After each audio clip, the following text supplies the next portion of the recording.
Then I stupidly told myself, oh, you've always wanted to write. You'll be free to write. Then something in me said, no. At 60, you will be too scared to start something. You will feel you are too old. Then you won't do it. Start now, so that by the time you retire, you have a book out. Guess what? When I retired, I had 5 books out.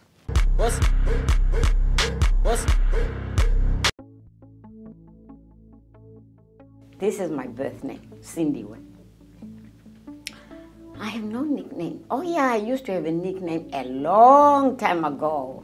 One of my uncles, I suppose, my father's cousin, used to call me Noma Dikaza. But nobody knows that now. And he was the only one who used that. What do you identify as? A human being. A humanist. Really somebody who embraces all life, human and non-human, all living things. Interest, being interested in life, my own and the life around me, the life of human beings, those I know and those I do not know, the life of living things, animals and plants, the universe, the generosity of the universe, that through its bounty we live. I live because I'm interested in that. Sometimes because I'm interested, it saddens me that we take the universe, we take the environment so much for granted, and we abuse it, thrash it. What has made it? I think I have made it to my own reckoning, because I look at especially women writers, people under 40, people under 50. Those are all children to me, young people. And I mean no disrespect by saying children. When I look at black writers who are female in this country, I know I have made it, because I took a vow when my first book came out. In 1990, I was already, 47? And I was living in New York. I was invited to my first writers' conference here at the University of Cape Town. I came, and during the discussions, a professor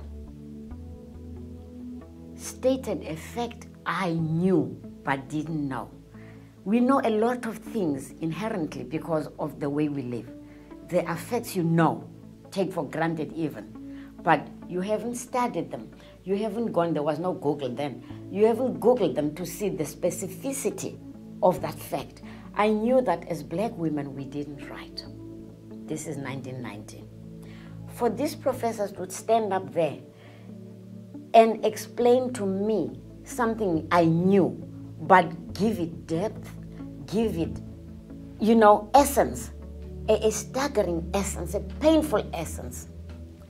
Since black African women got published in this country, 1990, this is within living memory. It's not like non-house in 1850 this or 18...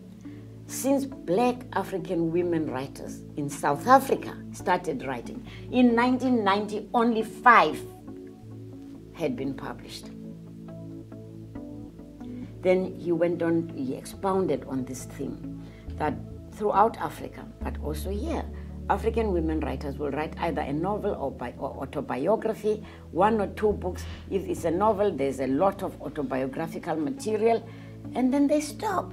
I made a vow right there and then that I wouldn't write only autobiography. My first book was part 1 of my autobiography, To My Children's Children. I wouldn't stop at autobiography. I wouldn't stop at 2 books. I would write anything and everything. I would break the mold, because I realized that part of the reason things don't happen is because there are no role models. If you don't see people who look like you do something, How on earth are you going to dream of doing it? You know, dreams are like madness.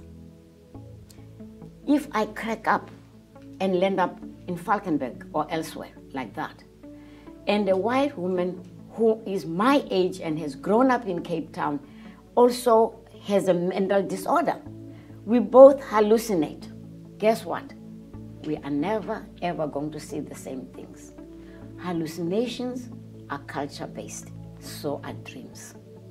I said, so that children who look like me can grow up seeing somebody who looks like their mother or their grandmother or their aunt who does this thing that apparently we hadn't caught on that it's doable by people who look like us. Now, I don't know how many African women in South Africa are writers. I have made it.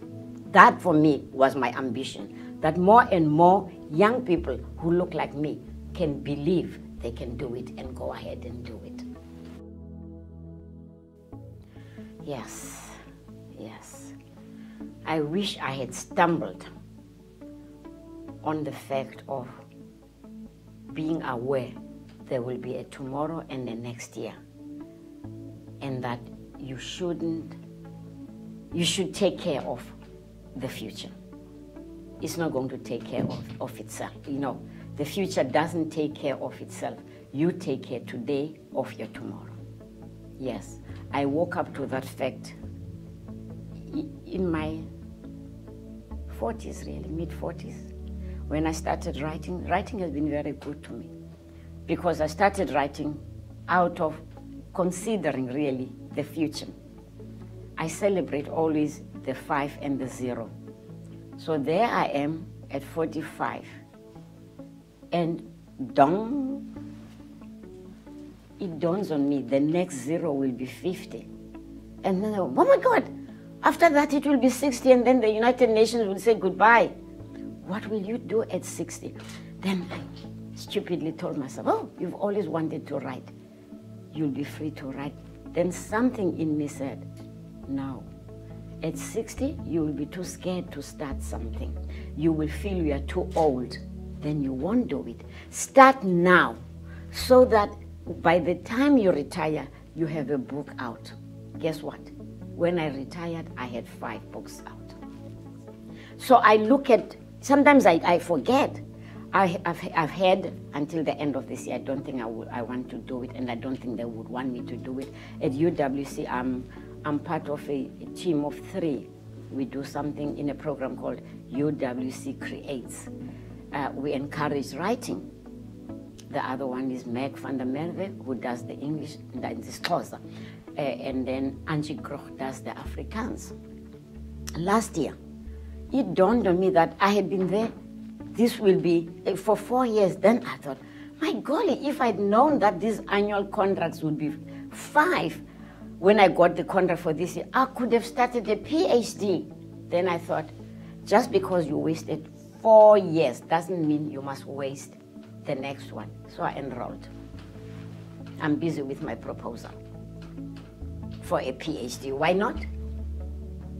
So one has to look at the future, both in terms of the money and in terms of the interest, staying interested in your life and in the life around you. Yes, you know, today I come from poverty, but today if I have nothing in the house to eat, it's because I was too lazy to cook it or too lazy to go and buy it. I can never again be as poor as I once was. Part 2 of my autobiography, Forced to Grow, starts with the sentence, I was a has-been at the age of 23. By 23, my life was already over. And there were days I had nothing to eat or to feed the children. And so that taught me. After 4 years of working in domestic work and having no money and having no job at times, scrubbing sheep heads, developing things in clock, scrubbing sheep heads and doing all sorts of things. When I got a teaching position, I started then to know that if I work for a year, I shouldn't spend all the year's earnings so that if I ever lose a job, I should be able to look after myself for at least 6 months before I start going to friends and relatives. I shouldn't lose a job today and next week I can't pay my rent. No, no. Angry, waiting for my freedom. The freedom to be me, the freedom to walk the streets without having to worry. I can't take out my phone, somebody's going to, snatch my bag. I live near the sea. I love the sea. I live near the mountain. I have both. I can't go vagabonding all over the place as I feel. I'm very angry at the mounting violence in this country. Violence against everybody, but because I'm a woman, particularly, violence against women and the elderly.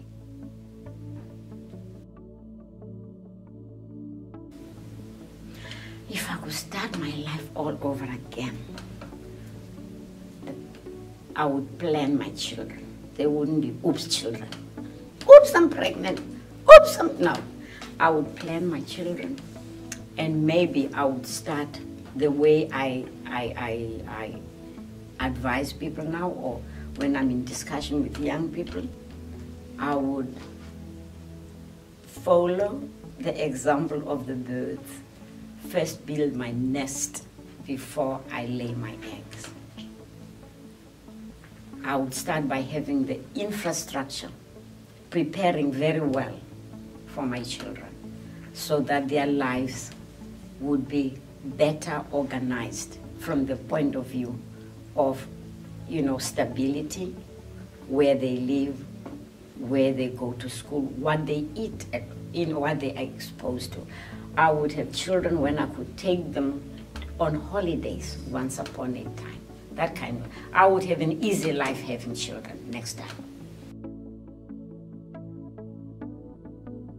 If you find, as a human being, if your brain, your intelligence warns you something does not promote your well-being, that's when you quit. Having said that, I know a lot of things are addictive. Like love relationships, you can be, one of my books, one of my novels is around relationships that become toxic. And yet women stay in male-female relationships, that heterosexual, relations that have become, toxic. That's when you quit. You don't quit because somebody has killed you. It's too late. You quit when as soon as you discover that something doesn't serve you, that's when you quit. Simple. Dreams are what makes life worth having. And there is always another hill when you get to the top of this one. Be grateful for the dream you had and cherish having it and working in that bubble. If it doesn't work, it wasn't the real one for you. Dream on. Dream on. A dream may look as though it did not manifest, but the fact that you took that journey, that's part of the reward you get. The reward in doing things is the growth in you of having walked that path. Never feel sorry you had a dream. No.